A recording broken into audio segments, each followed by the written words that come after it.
people to like people. Yeah, I just think when you, especially people who have different faith than I do, I go like, if I can introduce you to someone who has my faith and you fall in love with the people of God, you will fall in love with God because you will see him in them. And so I'm like, you don't have to sit in a church, though we should at some point. You don't have to sit in a church, but I do want you to sit around this table with us. Because then when you can't resist being friends with that guy or that girl, eventually you'll want God too, I think. So in these kind of characters, would you want the Christian to be Amy Poehler or Tina Fey? Would you want the Christian to be, Tommy Boy or the David Spade character in that relationship? I don't know. Yeah. Maybe the Amy Poehler. Yeah. Right? Maybe there's a lot more reality to, you don't have to be the Amy Poehler. The Amy Poehler character isn't automatically the one who needs Jesus. Yeah. Because the Christian isn't automatically the Tina Fey who seems to have it all together. Yeah, exactly. Right? Like a lot of, more times than not, I'm the Amy Poehler who's made the wrong decision or has turned the wrong way or is trying to impress in moments I don't need to impress. And I've just like put a piece of gum under a fancy living room table, right? But in the end, they're best friends, right? In the end, they share life and they really appreciate each other and they begin to love what the other one loves. And that's the goal. Do you find that, like Pride and Prejudice, there's so much this, and in most of your films, there's so much this keeping people apart. Like the antagonism really is either misunderstanding or prejudice or something that's kind of keeping people apart. It's interesting. You've got male, they totally have labeled each other, and it's only the internet that's kind of bringing them together, right? Shakespeare in Love is the fact that she's a woman, and he's trying to figure that out. And so they're missing each other from the standpoint of who they are. Is that something that you deal with as far as just a tension in your life or let me say it a better way? Do you view that as sort of the villain? Yes, in either in your story or the way you phrase that is exactly right. Misunderstanding is the villain. Absolutely. Everything would work out if people just understood. Understood me, understood each other, understood the situation. Misunderstanding is absolutely the villain to me. Bad guys are not the villain. Misunderstanding is the villain. So tell me how we navigate this world where we are so trying to be politically correct. Like I just posted something on Facebook last night and it just blew up. Oh right? no, did you just get chewed up? Well, not really. It was fine, but it was one of those things where I was dancing the whole time, right? And you just don't really feel like you're really being understood, or people are gonna misunderstand you because they want to misunderstand you and just go that way. And then we look at our political elections right now, and there's just so much that's pulling people apart. I would imagine this would drive you crazy. Yes, it does. Really? Yeah, because it is. I mean, you're so good at this. It totally. All of this political stuff. That is the thing that bothers me. And honestly, when I have an issue with a person, I just am going, can we just talk about it? Right. If something's wrong, why are we not just talking about it? Like, it would all be better if you just said you were upset, or if I said I was upset, or, if there's a delay in a return text message, I go, is something wrong? Why would you not just say? Right? And I think that in politics, I think that in church, I think that in a lot of places where I go, oh gosh, we are misunderstanding each other because people aren't just saying. Right. And that's, and especially in politics, you go like, you don't, so-and-so, you aren't understanding the situation. You're speaking, but you don't understand the situation. Why don't you listen and understand? And then let's have a conversation. And then we'll really know the right and the wrong next move. And with me personally, when I feel misunderstood, it is heartbreaking. I'd rather any day have someone unhappy with something that they understand than quiet in their misunderstanding. Totally, me too. And I'm the same way. I would be like, that is my worst fear, is sort of being labeled for what I'm not. Yes. Yeah, that's it. And having most people remember, like, I think a lot of my movies speak to some sort of significance and legacy and stuff like that. And when it comes down to it, I go, the worst thing that could possibly happen to me is to be known, right? But for the wrong thing, Sure. And that everyone misunderstood all the things I worked so hard for most of my life, right? Right. And they turned it to the opposite way. I think of King David in that sense. Like, I don't see how he got out of just not being known as the adulterer, right. versus this or great Moses, psalmist. the murderer. Right. And it seems like that somehow they got their legacy redeemed in all this, Yeah. But my fear would be, well, I was just not for, tripping up and having adultery, but just for anything else, just kind of misspeaking or, that kind of thing. Isn't that interesting? Because like one of the stories I teach off a lot when I'm teaching on stages is the woman caught in adultery because, and I always mention like, we don't know her name. Yeah, we true. don't know any other day in her life. We know one day. What a terrible legacy. Yeah. Right? Like, I just wish we knew her name. Even if we knew her name, we would have this like, and I understand it's a story that is meant to teach us a lesson, and I mean a true story. I'm not like it's not a fictional story. It's a true story. It's meant to teach us a lesson. But I often think about her and think like, man, Lord, I hope when I get to heaven that I can like just give her a hug and go like, I'm so sorry. That's all we knew. Yeah. Right. I'm so sorry that we only knew this one day of your life because you lived a lot of days before and a lot of days after, and you had to turn back around and walk back. After Jesus let her go, we all like cheer and clap, and she had to turn around and walk back into her community. Yeah. Right. Yeah. And you just go like, God love her. She just got ripped out of a bed in front of everyone. And now she has to walk back into them. Yeah. Even though Jesus set her free, she doesn't get to like get alien tripped to another town, right? Like she walks back in. Yeah. And I think I hate it because she's misunderstood. Yeah. Even though she screwed up, I think I hate it because she's misunderstood. I've never really pinpointed it that well as you did, but you're right. That's what I see in a lot of these, that like, I mean, that scene in Notting Hill where she brings him the painting and he says no, that it just like kills rips me up. Yeah. Cause I go like, wait, why aren't you saying that you're afraid? And why isn't she Yeah, y'all just talk. Yeah. So how did the end of You Got Mail make you feel? When finally you see them. Yeah. That she goes, I think her line is, I'd hoped it was you. Yeah. That she finally sees that the person she's gotten to know and fall in love with is the person that is the same.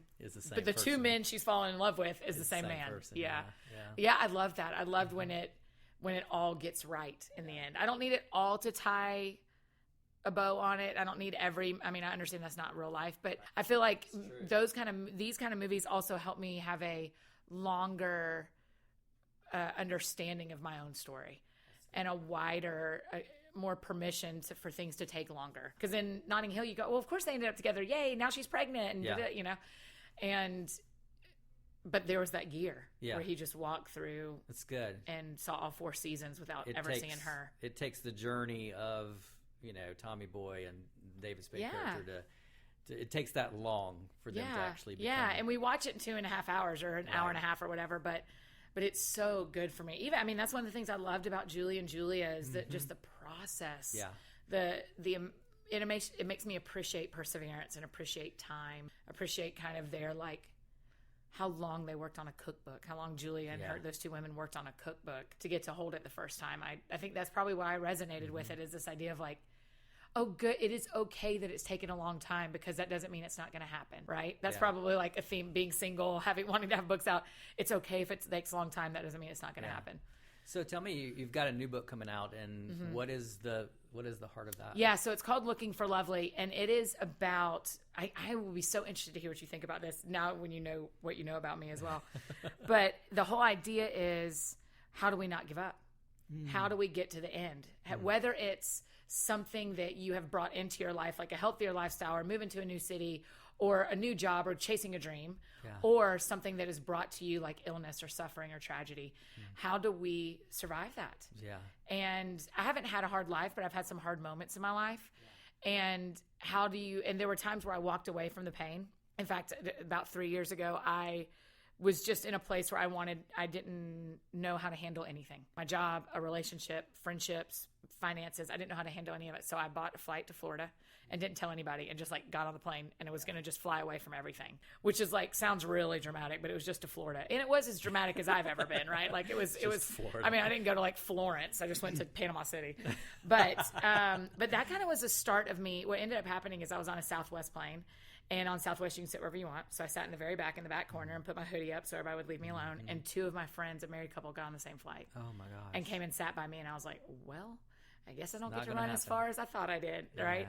And so they just we were all like, we're going to the beach. And they were like, what are you doing? And I was like, well, Yeah. Nobody knows what I'm doing. Right. And so we just had this hour and a half conversation that was really good and just kind of led to like, something is broken that you need to fix. And what was broken was this idea that anytime something hurts, I want to run. I don't want to sit through it, and I don't want to process and get to the other side. And in Romans 5, it says, if we rejoice in our sufferings, it produces perseverance in us. Yeah. And that perseverance grows our character, and that brings us hope. Yeah. But the interesting thing is, we talk about hope like we tattoo it on our arms, we hang it on in our houses like it's a fruit of the Spirit that we deserve. That's just part of the deal.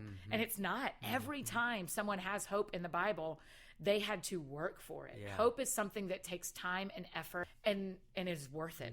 And so that's the book, is it kind of just traces how I started looking in my life for these everyday beautiful moments that would help me not give up. And so the first part of the book is kind of like when it got really bad and how I knew it was really bad and where it came from. And then the middle is kind of like these little weird moments that God started going like, look, sushi's really beautiful. Yeah. And when you see sushi is natural and it is symmetrical and it's colorful. And when life feels like chaos, I go and eat sushi because it reminds me that God is not chaotic. And so there were all these little things like that, getting my nails painted, going to Radnor Lake in Nashville, musicals, going to New York City and seeing musicals, all these like little things just that were for me showed me beautiful and almost like knots on the rope that help you climb all the way to the top. Yeah.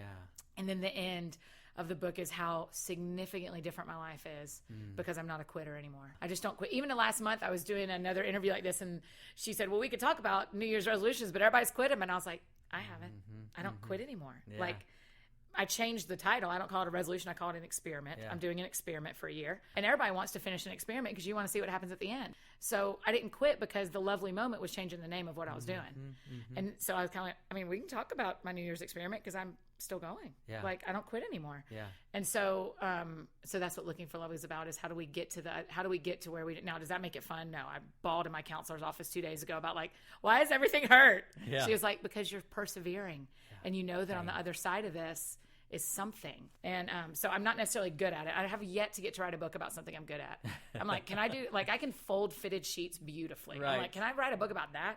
Yeah. But no, the Lord keeps opening these opportunities for me to write books about things that I fail at repeatedly. Well, you have to bleed a little bit, right? I mean, if you're a writer, you have to bleed. I mean, you have to be in a process that, especially as Christians, if we know the answer, then it really brings us to a place of being didactic, right? Yeah, yeah. But if we don't really know and we have to sit in the chair and just go, okay, God, you're forming me as I write this, right? Then it's dangerous because you don't know what the climax is going to look like in your book. That's right. But at the same time, it's going to be a lot more authentic. I've said that about this book. I've said I never knew I was writing this. Even when I was writing it, I didn't know I was writing it. Yeah. I was writing, I'd outlined it, and we had a dream of where the book was going.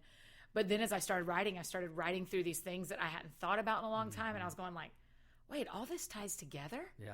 Oh, yeah, that does all tie together. And then at the end of the book, I was just like, gosh, that's a lot. That's a lot to tell people, but it's all really true. And in the beginning of books, authors get people to write endorsements. And the goal is have really famous people tell other people why they should read your book. Like, I don't know who Annie F. Downs is, but I know who, so-and-so is. So I know who Anne Voskamp is. So I'll pick up Annie's book. I know this Australian right. I know this quilter is such a big deal. But what I did this time, this is my 5th book. And what I did for Looking for Lovely is I called 7 of my best friends. And I said, I want you to tell everyone that this is true. I want you to write 2 or 3 sentences saying what you're about to read, we watched happen. Oh, that's great. And you will, because I thought that's what I need people to feel with Looking for Lovely, is I need them to go like, this really happened. And this author that we already kind of trust, her life has changed in the last 3 years, and her 7 real life best friends are saying, we watched it. That's strong. And she's different. Who do you see on your top 10 as having the biggest uphill climb? Man, you know who my heart breaks for probably the most is Robin Williams. Maybe it's what we know of him now. Maybe it's how we know who he was behind the scenes all along. But his character is trying. His character is misunderstood in a lot of ways, right? Like he's trying so hard to do the right thing by these boys. Yeah. And one of them commits suicide and he loses his job. And that scene where he's sitting there weeping in his office, and you just go like, nobody gets like. He was doing the right thing. Yeah. Everybody on this side of the screen knows he's doing the right thing. Yeah. And he's being he's lost his job because they thought he did the wrong thing. Yeah. And a young man lost his life not over anything Robin Williams did, but over pain and over suffering. And Robin Williams carries some of that and then loses his job. And it's so nice